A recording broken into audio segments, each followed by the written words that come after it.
Shalom, selamat sore. Saya Seprianto Mbaitanabara, NIM 1324004, Prodi Hukum Angkatan 24. Di video kali ini saya memberikan sudut pandang saya tentang kekerasan seksual, yang dimana kita ketahui bersama kekerasan seksual itu sangat berdampak buruk bagi korbannya. Dan bukan cuma sedikit yang mengalami kekerasan seksual ini. Kekerasan seksual ini banyak dialami oleh perempuan dan juga anak-anak. Nah, pada tahun 2024 tercatat di Komnas Perempuan 34.682 kasus yang dialami oleh korban perempuan. Nah, dari kasus yang tercatat di Komnas Perempuan ini kita lihat bahwa angka ini sudah sangat banyak. Ketika kita masih berlena atau masih tidak memperdulikan atau tidak respect dengan kekerasan seksual, maka kekerasan ini akan bertambah banyak dan sangat buruk. Dan perlu penanganan khusus, kita memperhatikan khusus agar kekerasan ini tidak berjalan langsung panjang. Dan juga bisa kita cegah agar tidak banyak korban. Yang dimana kita tidak takut untuk menjadi korban kekerasan dan kita bisa lebih aman dan tertib dan tidak gampang terpengaruh dengan lingkungan karena kita takut dengan kekerasan ini. Dari sudut pandang saya, banyak dampak-dampak yang dialami oleh korban kekerasan seksual ini, yang dimana ada yang berdampak secara pendek, ada juga berdampak secara jangka panjang. Yang berdampak secara pendek itu, secara fisik itu, dia luka, memar, dan itu berinfeksi juga. Dan secara emosi juga, dia takut dan gampang marah, mudah cemas, dan tidak percaya dengan orang lain. Secara psikologis, yang dimana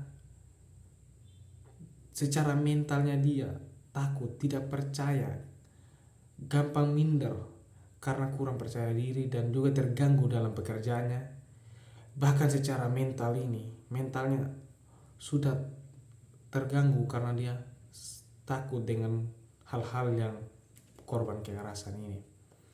Yang berdampak jangka panjang ini sangat fatal, yang dimana secara mental ia takut sekali, bahkan dia tidak berani dengan lingkungan sekitar ketika ia terjadi dalam dampak kekerasan seksual ini. Dia takut sekali, bahkan untuk berbaur dengan lingkungan sekitar dia akan takut. Dan juga secara mental ini, dampak bunuh diri bisa sangat meningkat karena terjadinya korban kekerasan. Nah, kita lihat dari dampak-dampak ini, perlunya perhatian khusus kita sebagai masyarakat, sebagai lembaga terkait, sebagai pemuda, kita lebih peduli lagi tentang kekerasan dan kita harus punya pencegahan khusus, di mana kita harus memberikan langkah-langkah metodenya dia agar penanganannya ini supaya lebih berjalan lebih baik.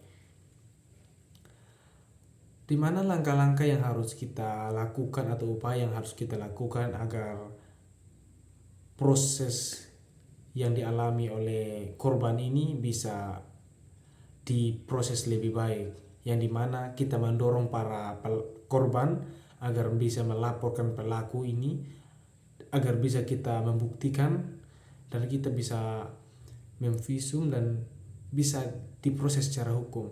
Dan juga harus memberikan penguatan secara hukum, yang dimana kita memberikan perlindungan secara hukum agar tidak ada yang berani macam-macam kepada korban. Dan kita harus melindungi dari lingkungan sekitar yang bisa berdampak buruk secara mentalnya dia semakin terganggu.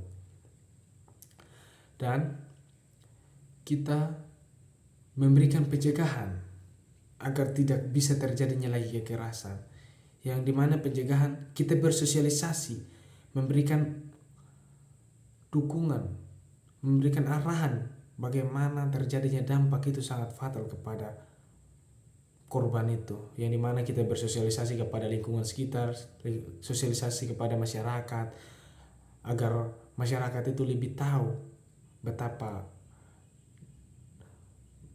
dampaknya itu sangat tidak baik bagi korban itu. Dan perlu juga kita ingat, setiap korban kekerasan seksual itu berbeda-beda yang dialami.